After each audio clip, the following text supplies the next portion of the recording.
UP में 13 नवंबर को विधानसभा उपचुनाव के लिए वोटिंग। उपचुनाव पर बीजेपी प्रदेश अध्यक्ष भूपेंद्र चौधरी का बड़ा बयान।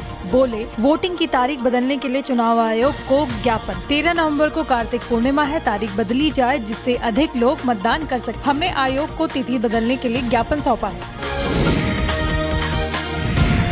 उपचुनाव को लेकर भूपेंद्र चौधरी ने कही बड़ी बात। उपचुनाव की 9 सीटों पर सीएम योगी करेंगे रोड शो। बीजेपी के बड़े नेताओं को जिम्मेदारी मिलेगी। सपा नहीं चाहती मिल्कीपुर में चुनाव हो, क्योंकि मिल्कीपुर से समाजवादी पार्टी हार रही है। याचिका वापस लेने का सपा नेताओं ने विरोध किया था। सपा चुनाव चाहती है तो आयोग जाना चाहिए। जल्द ही प्रत्याशियों के नाम की घोषणा की जाएगी। उत्तर प्रदेश सरकार में मंत्री जेपीएस राठौर ने अखिलेश यादव पर साधा निशाना। जेपीएस राठौर ने कहा, सपा के लोग माफिया के साथ खड़े दिखाई दे रहे हैं। पीड़ितों के लिए सहानुभूति का एक शब्द नहीं निकला। माफिया अपराधियों के पक्ष में सपा खड़ी रहती है। इन्हें बहराइच में पीड़ित परिवार से मिलना चाहिए था। उत्तर प्रदेश में 9 विधानसभा सीटों पर होने वाले उपचुनाव को लेकर सपा और कांग्रेस में समझौता। 9 में से 7 सीट पर समाजवादी पार्टी लड़ेगी चुनाव। सपा ने कांग्रेस को 2 सीटें देने का मन बनाया। गाजियाबाद और अलीगढ़ की खैर सीट कांग्रेस को दी जाएगी। बाकी 7 सीट पर समाजवादी पार्टी खुद लड़ेगी चुनाव। इसी तरह इंडिया अलायंस यूपी में मिलकर लड़ेगा चुनाव। परिवहन मंत्री दयाशंकर सिंह ने दिया बड़ा बयान। विभाग को 2 लाख करोड़ के जेएसएफपी का लक्ष्य मिला। परिवहन विभाग 3 लाख करोड़ जेएसडीपी का लक्ष्य पूरा करेगा। दुर्घटना को रोकने के लिए प्रयास किया गया है। बसों में जीपीएस लगा है। सभी बसें ऑनलाइन हो रही हैं। लाइव पर सभी बसों की लोकेशन देखी जा सकती है। 7,000 नई इलेक्ट्रॉनिक बसें परिवहन विभाग लेकर आ रहा है। केले की खेती को प्रोत्साहन दे रहे योगी सरकार। केला बदलेगा उत्तर प्रदेश के किसानों की किस्मत। निर्यात बढ़ाने से पूर्वांचल अवध के किसानों को लाभ। केले की नेपाल, बिहार, पंजाब, दिल्ली में खासी मांग। समुद्री रास्ते से निर्यात का पायलट प्रोजेक्ट बन रहा केंद्र। 2 से 3 सालों में केले का निर्यात $1 अरब करने का लक्ष्य। मुख्यमंत्री योगी आदित्यनाथ की जीरो टॉलरेंस नीति। 7.5 साल में 80,000 से अधिक अपराधियों को सजा। 54 अपराधियों को सुनाई गई मृत्युदंड की सजा। प्रदेश में 69 माफिया गिरोह के 29 अपराधियों को सजा। टॉप 10 कैटेगरी में 496 अपराधियों को दिलाई गई सजा। अयोध्या में पूर्व विधायक बाबा गोरखनाथ का बड़ा बयान। सपा सांसद अवधेश प्रसाद को लेकर बोले गोरखनाथ, जनता को बेवकूफ बना रहे अवधेश प्रसाद। सपा मिल्कीपुर उपचुनाव नहीं करवाना चाहती। सपा को मालूम है वो उपचुनाव हार जाएगी। उत्तर प्रदेश की अर्थव्यवस्था पर बोले कैबिनेट मंत्री राकेश सचान। प्रदेश की अर्थव्यवस्था को बढ़ाने पर चर्चा हुई। पिछली बैठक के टारगेट को लेकर भी चर्चा की गई। सभी मंत्री अपने अपने विभागों की समीक्षा कर रहे हैं। पंजाब के मुख्यमंत्री भगवंत मान ने कही बड़ी बात। केजरीवाल का सपना था हम शिक्षा में क्रांति लाएं। केजरीवाल एक पढ़े लिखे नेता हैं। झुग्गी बस्तियों में उन्होंने बहुत काम किया है। देश में पहली बार शिक्षा क्रांति लाई गई है। हमारे प्रिंसिपल सिंगापुर से ट्रेनिंग लेकर आए हैं। बहराइच में रामगोपाल की हत्या का मामला। मृतक रामगोपाल मिश्रा की पत्नी रोली ने वीडियो जारी कर कई बातें बोली। अभी हमारे साथ इंसाफ नहीं हुआ है। हमें दिखाने के लिए आरोपियों के पैर में गोली मारी गई है, लेकिन ये इंसाफ नहीं है। रोली ने पुलिस पर घूस लेने का आरोप लगाया। अन्याय करने और साथ न देने का भी आरोप लगाया।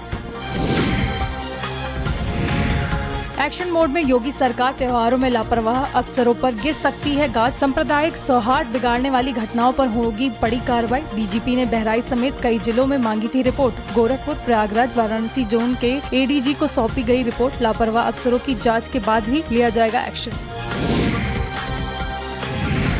अरविंद केजरीवाल ने दोबारा शुरू किया जय भीम योजना। केजरीवाल बोले, जब मैं जेल में था तो कई काम रोके गए। दिल्ली के लोगों को तकलीफ मैं नहीं देख सकता हूँ। दिल्ली के जितने रुके काम है वो दोबारा शुरू होंगे। दिल्ली में दलित, ओबीसी, ईडब्ल्यूएस के लिए एक खुशखबरी। इस स्कीम से बच्चों को कोचिंग में मिलेगी मदद। सुप्रीम कोर्ट से अब्बास अंसारी को बड़ी राहत। सुप्रीम कोर्ट ने अब्बास अंसारी को 2 मामलों में जमानत दी। मनी लॉन्ड्रिंग मामले में अब्बास अंसारी को जमानत। पत्नी द्वारा अवैध जेल यात्राओं के मामले में भी जमानत। गैंगस्टर एक्ट में अब्बास को जमानत देने से इनकार। गैंगस्टर केस में सुप्रीम कोर्ट ने हाईकोर्ट जाने को कहा। मंत्री नितिन अग्रवाल ने सपा पर किया जुबानी हमला। अपराधियों पर कार्रवाई होने से सपा को तकलीफ। सपा सरकार में माफियाओं को संरक्षण मिला था। बहराइच के मामले में किसी को बख्शा नहीं जाएगा। नोएडा में बैंक लॉकर में रखे 5 लाख के नोट चट कर गए दीमक। लॉकर होल्डर ने जब लॉकर को खोला तब दंग रह गए। 5 लाख रुपए और जेवर के डिब्बे में दीमक लगे हुए थे। लॉकर होल्डर ने शाखा प्रबंधक से मामले की शिकायत की। सेक्टर 51 के सिटीजन कोऑपरेटिव बैंक का मामला।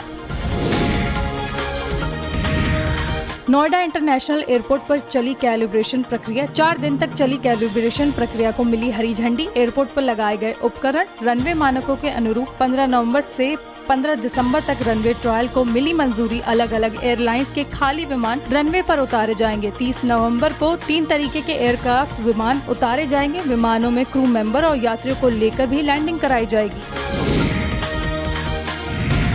प्रियंका गांधी पर टिप्पणी के मामले में उत्तर प्रदेश सरकार में मंत्री दिनेश सिंह ने फिर से दी प्रतिक्रिया। कहा, प्रियंका गांधी ने कहा कि मैं बुजुर्ग हो गई हूँ, वहीं मैंने कह दिया प्रियंका गांधी बुजुर्ग हो गई, इसके लिए मैं कौन सी माफी मांगू। अगर प्रियंका गांधी उत्तर प्रदेश छोड़कर वायनाड जाएंगी तो सवाल खड़ा होगा ही। राजद नेता तेजस्वी यादव की यात्रा पर भाजपा सांसद व अभिनेता रवि किशन ने कसा तंज। बोले, यात्रा करनी चाहिए, वे जितना चलेंगे सब लोगों का वजन घटेगा। हालांकि सरकार तो भाजपा और नीतीश कुमार की ही बनेगी, चाहे वो कितनी भी यात्रा कर लें। झारखंड में एनडीए का seat sharing final. BJP 68, AJSU 10, JDU 2 और एलजेपी आर 1 सीट पर लड़ेगी चुनाव। झारखंड की 81 विधानसभा सीटों में से 44 अनारक्षित। 2.6 करोड़ मतदाता। 13 और 20 नवंबर को होगी वोटिंग। अब द हेजलनट फैक्ट्री का मालिक हुआ बीकाजी ग्रुप। मशहूर कैफे चेन और बेकरी द हेजलनट फैक्ट्री का अधिग्रहण बीकाजी फूड इंटरनेशनल ने 135 करोड़ में खरीदा। मेजॉरिटी शेयर 53% खरीदार कंपनी ने एक्वायर कर लिया। पालिया एमएलए बिल्डर रोमी साहनी चलाते हैं लखनऊ केंद्रित द हेजलनट फैक्ट्री। निराला नगर में आवासीय भवन में चल रही थी द हेजलनट फैक्ट्री। यूपी की अर्थव्यवस्था $1 ट्रिलियन विषय पर हुई बड़ी बैठक। सीएम योगी ने संकल्प की दिशा में प्रयासों की समीक्षा की। अनलिमिटेड पोटेंशियल का प्रदेश है उत्तर प्रदेश। सीएम योगी ने कहा, 2023-2024 में 25.48 लाख करोड़ से ज्यादा हुई जीडीपी। इस वर्ष हमारा जीएसजीडीपी लक्ष्य 32 लाख करोड़ का है। विधानसभा चुनाव से पहले झारखंड सीएम हेमंत सोरेन का बड़ा दावा। बोले, सभी 81 विधानसभा में से हम इस बार ज्यादा सीटों पर जीतेंगे। इस बार हम भारतीय जनता पार्टी को डिब्बे में बंद कर देंगे। सीएम पुष्कर सिंह धामी को यूसीसी ड्राफ्ट सौंपा गया। सीएम को कमेटी ने यूसीसी नियमावली का ड्राफ्ट सौंपा। प्रारूप का अध्ययन कर अंतिम रूप देगी सरकार। सीएम बोले, हमने वादा किया है, हम यूसीसी लागू करेंगे। यूसीसी लागू करने की तारीख का ऐलान जल्द किया जाएगा। महिला सशक्तिकरण यूसीसी का उद्देश्य। बीएसपी अध्यक्ष मायावती ने एक्स पर किया पोस्ट। हरियाणा में एससी आरक्षण में कोटे की नई व्यवस्था। ये फैसला दलितों को बांटने लड़ाने का षड्यंत्र है। ये दलित विरोधी नहीं बल्कि घोर आरक्षण विरोधी है। कांग्रेस की तरह बीजेपी भी आरक्षण विरोधी है। आरक्षण विरोधी षड्यंत्र के विरुद्ध संघर्ष का नाम बीएसपी है।